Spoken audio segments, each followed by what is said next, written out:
नमस्कार दोस्तों, स्वागत है आपका एक नए वीडियो में। पिछले वीडियो में मैंने बताया था कि किन-किन स्टेट में आयुष डॉक्टर जो होम्योपैथी, आयुर्वेदा, यूनानी के डॉक्टर्स हैं वो एलोपैथी की प्रैक्टिस कर सकते हैं।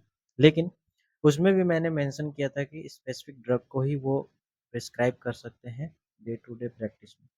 तो यहाँ पे बहुत सारे लोगों ने कमेंट किया था कि सर जो भी ड्रग्स है बताए गए हैं जो हम प्रैक्टिस कर सकते हैं, क्या आप उसकी जानकारी देंगे? उसके ही रिलेटेड ये वीडियो मैंने बनाया है। तो यहाँ पे आप देखेंगे तो specific allopathic drug that Ayush doctor can prescribe वो रीज़न के अनुसार डिफ़र करता है कि आप किस स्टेट में हैं। जैसे महाराष्ट्र है, गुजरात है, तो वहाँ पे एलोपैथी ड्रग्स अलाउड है। लेकिन कौन-कौन से ड्रग अलाउड है? तो जनरली मैंने यहाँ पे उन ड्रग्स को रखा है जो सभी स्टेट में जिन आयुष डॉक्टरों को एलोपैथी की अनुमति दी गई है, वो प्रैक्टिस कर सकते हैं। तो Ayush practitioner focus on traditional treatment ये सभी को पता है बट सम में prescribe a limited range of allopathic medication. जैसे कि यहाँ पे अगर आप पहला देखेंगे तो जो दर्द के लिए दवाइयाँ होती है एनाल्जेसिक और जो बुखार टेम्परेचर कम करने की एंटीपायरेटिक दवाइयाँ होती हैं उसमें पैरासीटामोल, आइबुप्रोफेन और बहुत सारे ड्रग्स को यहाँ पे इन्होंने मेंशन नहीं किया है। तो इस तरह के जो भी एनाल्जेसिक ड्रग हैं, ठीक है? वो सभी आप प्रैक्टिस कर सकते हैं। जो भी एनाल्जेसिक ड्रग बताए गए हैं, वो सभी आप प्रैक्टिस कर सकते हैं। इसमें से इन्होंने यहाँ पे 2 ही मेंशन किया है, पैरासिटामोल, आइबुप्रोफेन और भी ड्रग्स हैं जो आपकी प्रैक्टिस कर सकते हैं। और इन्होंने एंटीहिस्टामिन जो एलर्जी की दवाइयाँ होती हैं, उसमें सिट्रिजिन और लोराटिडाइन है और भी ड्रग्स हैं जो आप प्रैक्टिस कर सकते हैं। तो एंटीहिस्टामिन्स में सिट्रिजिन और लोराटिडाइन की रिलेटेड जो भी ड्रग्स आते हैं, वो आप प्रैक्टिस कर सकते हैं।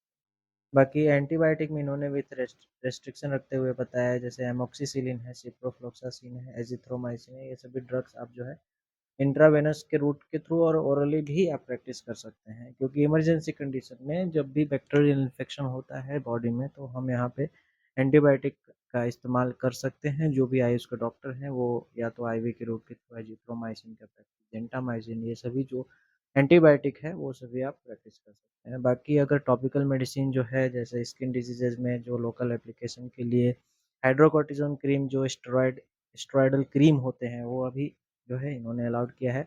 और एंटीबायोटिक ऑइंटमेंट्स है जैसे कि नियोस्पोरिन है और भी बहुत सारे ऑइंटमेंट है जो कि इन्होंने अलाउड किया है। तो यहाँ तक कि यहाँ पे इन्होंने स्टेरॉइड को भी अलाउ किया है। अगर देखा जाए तो लोकल एप्लीकेशन के लिए इन्होंने स्टेरॉइड यहाँ पे अलाउड किया है।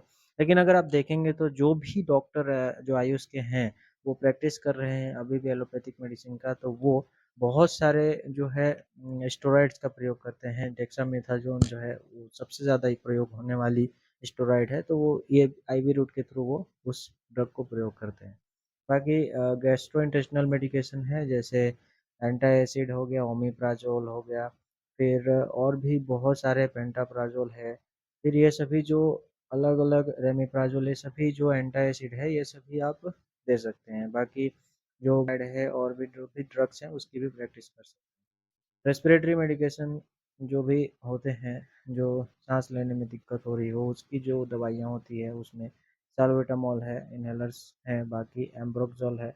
तो ये सभी ड्रग्स भी उन्होंने अलाउड किए हैं और इससे रिलेटेड सभी जो ड्रग्स आते हैं इसके क्लास में वो सभी प्रैक्टिस कर सकते हैं। और कार्डियोवास्कुलर मेडिकेशन जो है, जैसे कि कुछ केसेस में अगर कहीं पे क्लॉट है, ब्लड का क्लॉट है हार्ट में या फिर बहुत सारे ऐसे डिजीज़ है जहाँ पे कि आप कार्डियोवास्कुलर मेडिकेशन यूज़ कर सकते हैं, जैसे कि एस्पिरिन का यूज़ कर सकते हैं। आप कोलेस्ट्रॉल मैनेजमेंट के लिए एट्रोवाइस्टेटिन जो कि जो हमारे बॉडी में कोलेस्ट्रॉल बढ़ जाती है तो उसको कम करने में काफ़ी असरदार होती है, तो इसकी भी प्रैक्टिस कर सकते हैं।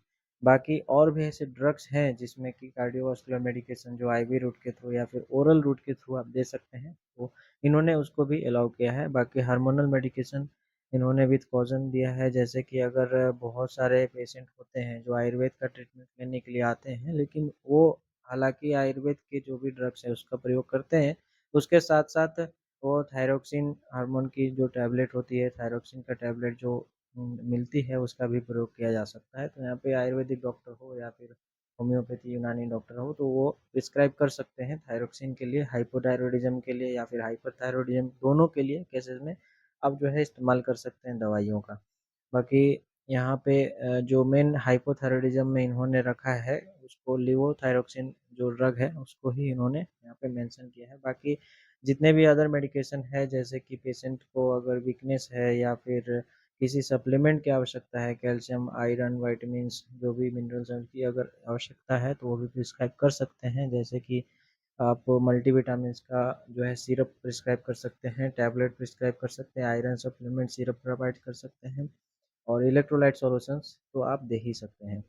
बाकी एंटीबायोटिक अगर देखा जाए तो इन्होंने क्लासिफिकेशन में बताया है कि रेस्ट्रिक्शन के साथ आप प्रयोग कर सकते हैं, जैसे एमोक्सिसिलिन, एजिथ्रोमाइसिन, सिप्रोफ्लॉक्सासिन, डॉक्सीसाइक्लिन। तो ये सभी ड्रग जो है आप आईवी रूट के थ्रू या फिर ओरली भी प्रैक्टिस कर सकते हैं। इसमें सबसे ज़्यादा प्रयोग की जाने वाली अभी के समय में देखा जाए तो जेंटामाइसिन आईवी के रूट से प्रयोग किया जाता है, जो सभी प्रैक्टिशनर जो जनरल प्रैक्टिशनर होते हैं वो प्रयोग करते हैं। बाकी टॉपिकल मेडिसिन में मैंने आपको बताया था कि हाइड्रोकोर्टिजोन जो स्टेरॉयड है या फिर मिप्रोसिन ऑइंटमेंट या क्लोट्रिमाजोल क्रीम जो एंटी फंगल है। तो टॉपिकल मेडिकेशन में एंटी फंगल हो या फिर एंटीवायरल हो, जो भी स्किन प्रॉब्लम्स होती है उसके लिए आप अलग अलग मेडिकेशन प्रयोग कर सकते हैं। तो ये एक लिस्ट है जो कि जनरल लिस्ट बताया गया है कि ये सभी ड्रग जो है आप प्रयोग कर सकते हैं। हालांकि इसमें बहुत सारे ऐसे ड्रग्स है जो यहाँ पे मेंशन नहीं है, लेकिन आप एनाल्जेसिक एंटीपायरेटिक के अगर क्लासिफिकेशन देखेंगे तो उसमें अलग-अलग आपको मिल जाएँगे। बाकी एंटीबायोटिक के क्लासिफ़िकेशन अगर आप देखेंगे तो वहाँ पे बहुत सारे ड्रग्स मिल जाएँगे। सभी ड्रग्स का आपको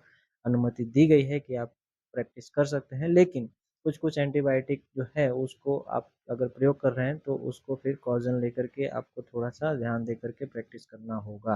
बाकी जो भी आईवी आईवी फ्लूइड्स जो होते हैं, जैसे कि रिंगर लैक्टेट है या फिर डेक्सट्रोज़ है या नॉर्मल सेलाइन है, जो हम आईवी रूट के थ्रू पेशेंट को जो है स्टेबल करने के लिए प्रोवाइड करते हैं, बैक्टीरियल इन्फेक्शन के टाइम उसको हम प्रोवाइड कर सकते हैं। तो वहाँ पे आईवी जो फ्लूइड्स है उसको हम इस्तेमाल कर सकते हैं, जो कि आईवी रूट के थ्रू हम पेशेंट को स्टेबल करने के लिए या ठीक करने के लिए प्रयोग करते हैं।